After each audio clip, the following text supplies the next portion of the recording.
Hey guys! Welcome back to my channel. It's me again, Carla, and welcome to the video. So for today's video guys, as you can see sa title and sa thumbnail, this is panibagong video para sa channel ko. So dahil nga nag-shift na tayo ng ating profession and iba na yung ating career path, so today I want to teach you kung isa kang guro or isa kang government employee under DepEd. I'm going to show you kung paano ba yung tamang proseso sa pag-file ng travel abroad. Alam ko, sobrang nakakapanibago. So, dahil nga bago ako sa system, bago ako sa institution, this is the first time na nakapagpa-approve ako ng travel abroad bilang administrative officer 2. Today, guys, I will show you kung paano ba ang tamang proseso sa pag-file ng travel abroad. Meron akong pertinent document dito ng aking teacher. So, hindi ko siya ipapakita fully, but I'm going to have a glimpse lang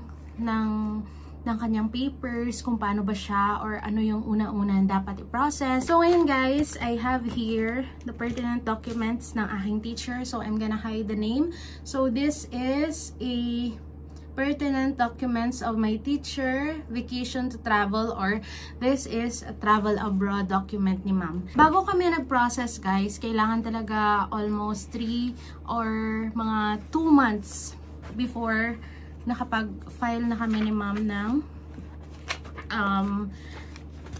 documents for travel abroad. So, hindi ko alam kung kami lang ba yung merong ganitong klaseng requirements. So, as you can see guys, merong second endorsement. So, screenshot nyo na lang siya guys. So, ito yung mga requirements sa magta-travel abroad under Department of Education. So, ito yung aming checklist dito sa Western Visayas, no? So, meron kaming second endorsement to be prepared by AO. So, since ako yung AO2, ako po yung magpe-prepare ng second endorsement. Next is yung division clearance. Next is authority to travel ng tao or ni teacher. At kailangan po siyang approve sa regional office. And next is certificate as to no pending case, certificate of provident fund, so certificate as to bona fide employee or COE. So yung mga certificates na to guys, makukuha mo to kapag nagpapasign ka na ng division clearance ni teacher. So next is first endorsement from school or district. So next is application letter addressed to SDS and form 6 or application for leave. Next is yung kanyang school or district clearance under elementary and yung service record. As you can see guys, NA na yung dalawa. Yung certificate, yung school certificate is for high school dahil elementary to, so kaya naka-NA siya guys. And yung isang NA is certificate as to, ba't ganon? Certificate as to permanent employee can be dispensed with. So, kung under ka sa high school or kapag may pasok na nag-leave si teacher, so, kailangan niya ng someone na magre-replace sa kanya in case na kailangan siya sa school or something like that. Pero kapag guro ka naman, it's not necessarily na mag-travel ka dahil pinapayagan lang talaga tayo makapag-travel kapag vacation. So, and for emergency purposes, yan, si teacher pwedeng makapag-travel kapag mayroong mga medical something sa outside the Philippines or ganon. Or kapag Saturday, Sundays lang. Or long weekend, ganon.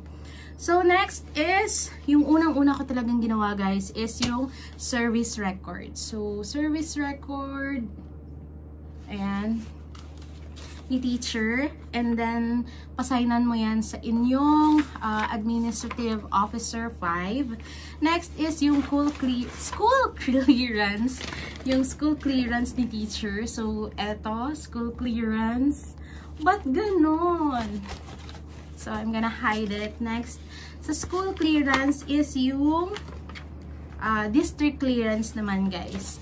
So, ito yung itsura ng aming district clearance. And next is yung, ayan, Form 6 and application or intent letter galing kay teacher na ginawa niya para sa ating SDS. So, kailangan talaga yan na may application letter. And then, sabi ko nga kanina, gumawa tayo ng first endorsement. So, to be signed siya guys ni ating PID or Principal in Charge of the District or ng ating PSDS within the district. So, next naman is Certificate of Employment. Kailangan gumawa ng Certificate of Employment, guys. Indicating your name, your position, and kung saang school ka nakabase, and kung kailan ka naging permanent as an employee, at kung magkano ang iyong basic monthly salary. So, ayan. Next naman guys is yung finance clearance. So makukuha mo yung finance clearance na yan kapag nag-umpisa ka nang magpa-sign ng iyong clearance form or division clearance. So kapag pumunta ka ng accounting, so mag-i-issue sila ng iyong finance clearance stating na wala kang provident loan and wala kang disallowances from COA. Next naman guys is yung ating provident loan clearance. So, kung wala ka namang provident loan clearance, automatically magbibigay naman talaga si accounting natin sa atin, no? To be attached sa ating division clearance. Next naman po is yung Certificate of No Pending Administrative Case. So, makukuha natin yung Certificate of No Pending Administrative Case sa ating, saan? Sa ating legal officer or doon sa ating abogado. Kaya sila po yung nag-i-issue ng Certificate of No Pending Case. Next naman po, once accomplished na yung ating clearance form or ang ating division clearance is ipapasa na po natin siya sa ating in charge. So for example, sa naka-in charge sa division na staff, kung sino yung nagpa-process ng mga travel abroad, leaves, ganyan. And then, siya na po yung bahalang mag-process dun sa taas kay SDS. And next, guys, is gagawan siya ni in charge ng second endorsement and to sign yan ng ating ASDS. And next naman po, kapag after na kay ASDS, ipapasa na po siya sa regional office.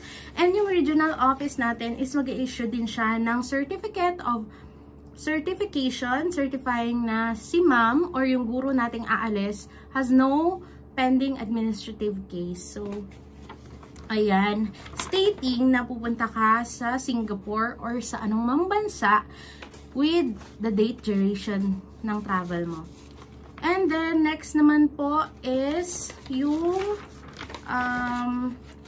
ayan, nasaynan na, huwag kalimutan na kailangan talaga may travel authority for personal travel si ma'am na naka-attach. So, signed yan ng ating teacher.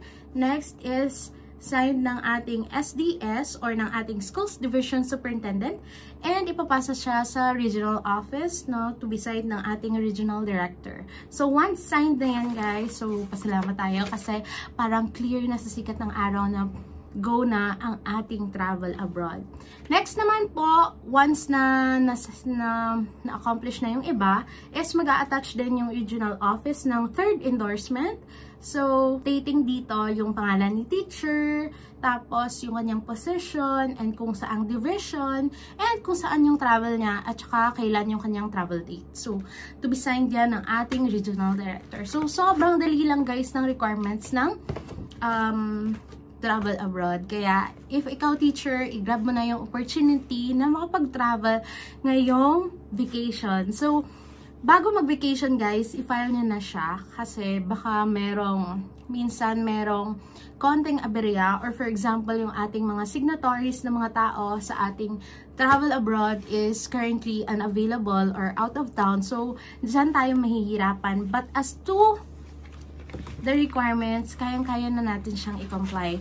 And once pala na magta-travel ka guys, always bring these documents kasi kailangan mo siyang ipakita sa immigration or sa officer doon na kung saan baka i-question ka or kung ano yung purpose ng travel mo. So, you have the document, a proof document na eto, you're going to travel and you are a permanent employee dito sa Philippines and nakapag-ask ka ng permission na makapag-travel outside. So, yeah. So, thank you so much for watching. Alam ko guys, this is a very new video for me. So, expect, dahil nga bago tayo sa institution, expect na slowly but surely mag-update tayo ng mga ano ba yung pwede kong i-share dito sa aking channel, no? So, yeah. So, thank you so much for watching. I hope you guys did get something from me today. So, see you guys on my next one. Bye!